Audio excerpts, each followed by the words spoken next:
Big బాస్లో సోనియాని eliminate చేసినందుకు సంబరపడిపోతున్నటువంటి big boss హౌస్లో ఉన్నటువంటి మూర్ఖులకి సోనియాని ఎలిమినేట్ చెయ్యాలి అని చెప్పి కంకణం కట్టుకున్నటువంటి హౌస్ బయట ఉన్న వాళ్ళకి చెప్పాల్సింది ఏంటంటే సోనియా స్టాండర్డ్ ఆ హౌస్కి సరిపోలేదు.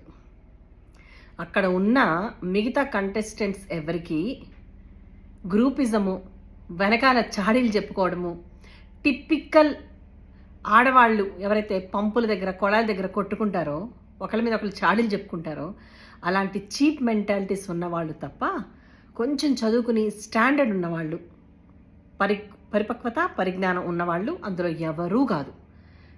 ఏ రోజైనా సోనియా ఉన్నదిన్నట్టుగా మాట్లాడిందే తప్ప ఎప్పుడు నిఖిల్ దగ్గర కానీ పృథ్వీ దగ్గర కానీ ఎవరి మీద వీళ్ళు మాట్లాడుకునేటువంటి ఊహాగానాలతో జడ్జిమెంటల్ కామెంట్స్ ఎవరి మీద చేయలేదు.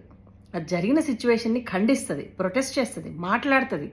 ఆమెకి తెలివి ఉంది కాబట్టి కరెక్ట్గా పాయింట్అవుట్ చేస్తుంది, చదువుకుంది కాబట్టి. వీళ్ళకి అవన్నీ లేవు కాబట్టి చీప్ రాజకీయాలు చేసుకుంటూ ఆమె నిఖిల్ని ఇన్ఫ్లుయెన్స్ చేసిందని, పృథ్వీని ఇన్ఫ్లుయెన్స్ చేసిందని వెనకాల వీళ్ళ ఊహాగానాలు, వీళ్ళ జడ్జిమెంట్సే తప్ప ఎప్పుడైనా నిఖిల్ జడ్జిమెంట్లో, నిఖిల్ డెసిషన్స్లో కానీ సలహా ఇస్తుంది సోనియా, మంచి సలహా ఇస్తుంది. దాన్ని తీసుకోవడం చేత కానీ నిఖిల్ అక్కడొక మాట ఇక్కడొక మాట ఎవరేం మాట్లాడినా అందరి దగ్గర ఇంప్రెషన్ కోసం ప్రవర్తించే నిఖిల్ యష్మి దగ్గర ఒకలాగా, సోనియా దగ్గర ఒకలాగా మాట్లాడి ఎప్పుడు సోనియా తరపున మాత్రమే స్టాండ్ తీసుకోలేదు. అందరికీ సోనియా ఇన్ఫ్లుయెన్స్ చేస్తుందనే ఒపీనియన్ వచ్చినా కూడా కాదు అని చెప్పి సోనియా పక్కన నిలబడలేదు నిఖిల్. సోనియాకి రివర్స్ అయ్యి వాళ్ళందరూ మాట్లాడుతున్నప్పుడు యష్మి మనసులో ఉన్న ఫీలింగ్స్ని కూడా లేదు సోనియా అలాంటిది కాదు నాకు తెలుసు అనే ఒక ట్రస్ట్ని నిలుపుకోలేకపోయాడు Nikhil. Nikhil trustworthy person కాదు, బట్ సోనియా ట్రస్ట్ వర్ది. ఏ రోజు నిఖిల్కి యాంటీగా కానీ పృథ్వీకి యాంటీగా కానీ ఎవరి దగ్గర మాట్లాడలేదు. వాళ్ళందరూ అనుకున్నట్టు వీడు ముగ్గురు ఒక టీం అంటే టీం లాగే ఉండిందే తప్ప ఎవ్వరికి ఏ రోజు నిఖిల్కి నెగిటివ్గా కానీ పృథ్వీ మీద కానీ చాడీలు చెప్పలేదు ఎవరి దగ్గరికి వెళ్ళి. కానీ నిఖిల్ చెప్పాడు అలాంటి చాడీలు. ఈవెన్ పృథ్వీ కూడా చెప్పాడు యష్మితో. కానీ ఏ రోజు ట్రస్ట్ వర్ది పర్సన్ సోనియా. కానీ సోనియా ఎవరికి అర్థం కాలేదు. ఇక బిగ్ బాస్ హౌస్ గురించి చెప్పాలంటే హౌస్లో ఉన్న హౌస్ గురించి వెనక బ్యాక్ ఎండ్లో పనిచేసేవాళ్ళు, ప్రోగ్రామ్ ప్రొడ్యూసర్లు, ఎవరైతే video editors, online live edit చేసే వాళ్ళు ఎవరైతే ఉన్నారో వాళ్ళందరూ కూడా ఈ షో చూసిన తర్వాత అర్థమైంది ఎవరు స్టాండర్డ్ ఉన్న వాళ్ళు లేరు అక్కడ. వాళ్ళు ఏంటంటే చూపించేవి కూడా ఈ గాసిప్స్ చేస్తున్నది కంటెంట్ కోసం.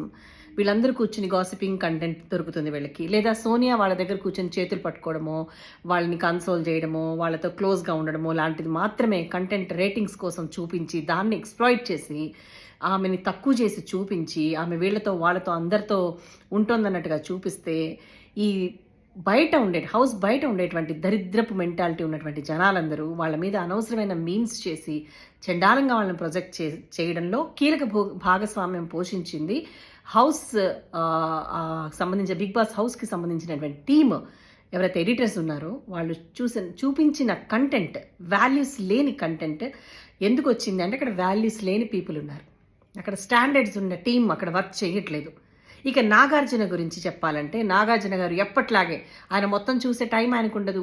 వీళ్ళు ఎడిట్ చేసిన కొన్ని పాయింట్స్ మాత్రమే ఎపిసోడ్ ఎండింగ్లో ఒక క్లారిటీ కోసం కొంత స్క్రిప్ట్ ఆయనకి ఇచ్చి కొన్ని సీన్స్ మాత్రమే ఆయనకు చూపిస్తారు. కాబట్టి ఆయనకి ఎవరి క్యారెక్టర్స్ మీద అవగాహన అంచనా లేదు. ఆయన ఏదంటే అది మాట్లాడతాడు. సోనియాని నుంచోబెట్టి సోనియాని అందరూ బ్లేమ్ చేస్తుంటే అది నిజం అన్నట్టుగా మాట్లాడతాడే తప్ప సోనియా క్యారెక్టర్ ఏంటి అన్నది ఎప్పుడు ఆయన తెలుసుకోవడానికి ట్రై చేయలేదు. So it's a failure of the house, Bigg Boss house team అందరూ కలిసి ఒక్క అమ్మాయిని టార్గెట్ చేసి, ఒక్క ఆడపిల్లని ఎదుర్కోలేక టార్గెట్ చేసిన ఫూల్స్ వీళ్ళందరూ. ఆ అమ్మాయిని బయటికి రావాలని కోరుకున్న వాళ్ళు, ఆవిడ మీద మీమ్స్ చేసిన వాళ్ళందరూ పెద్ద ఫూల్స్ అనమాట.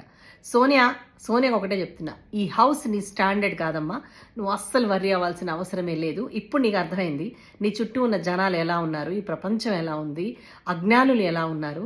ఒక్క మాటను పట్టుకుని వేలాడడం తప్ప వాళ్ళ మీద వాళ్ళకి నమ్మకం లేదు. ఇంకా క్లియర్గా చెప్పాలంటే they are all insecure. Sonia ఒక్కటి టైగ్రస్.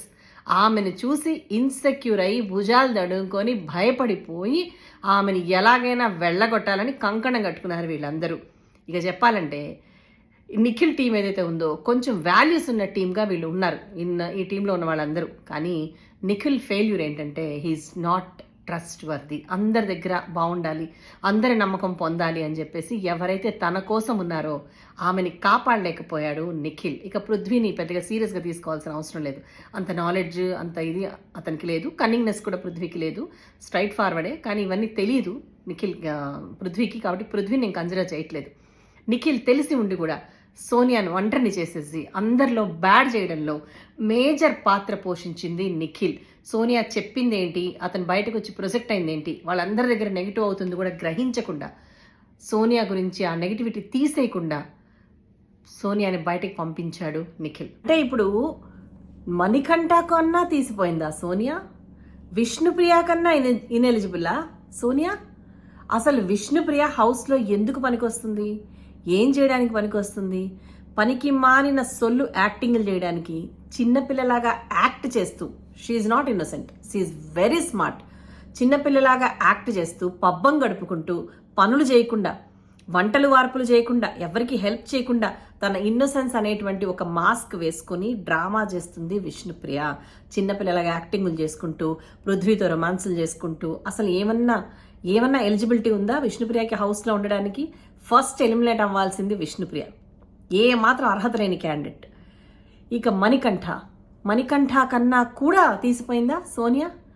మణికంఠకు ఒక మాట మీద నిలబడే ఇది ఉందా? చప్పల చిత్తం, ఎప్పుడు ఏం మాట్లాడతాడో ఎప్పుడు ఏడుస్తాడో తెలియదు, స్ట్రెంగ్త్ లేదు, ఆడలేడు, మెంటల్ బ్యాలెన్స్ లేదు. అలాంటి వాడికన్నా తీసిపోయిందా సోనియా? సో సోనియా బలానికి సోనియాని తట్టుకోలేకపోయారు మీరందరూ. పర్వాలేదు, మిగిలిన టీం అందరికీ ఒక వార్నింగ్. ఇప్పుడు వస్తారు మీకు మొగుళ్ళు. ఈసారి రాబోయే వైల్డ్ కార్డ్ ఎంట్రీస్తో మీ ఎలిమినేషన్స్ ఒక్కొక్కళ్ళవి ఎలా ఉంటాయో, మీ బుద్ధులేంటో ఇప్పుడు బయటపడతాయి. ఈసారి మిమ్మల్ని తలదన్నే వాళ్ళు వస్తారు, కాచుకోండి. ఎందాక పోతారు, ఎప్పటిదాకా పారిపోతారు.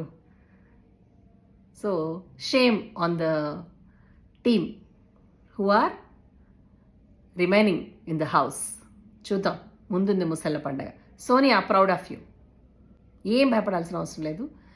నువ్వు చాలామంది నాలాంటి వాళ్ళ మనసు గెలుచుకున్నావు. బిగినింగ్లో నువ్వు రాగానే బేబెక్క గురించి నెగిటివ్గా చేసినందుకు, నెగిటివ్గా మాట్లాడినందుకు, ఆ కుక్కర్ విషయంలో కొంచెం అగ్రెస్ అయినందుకు నేనే తప్పుగా అనుకున్నాను నిన్ను.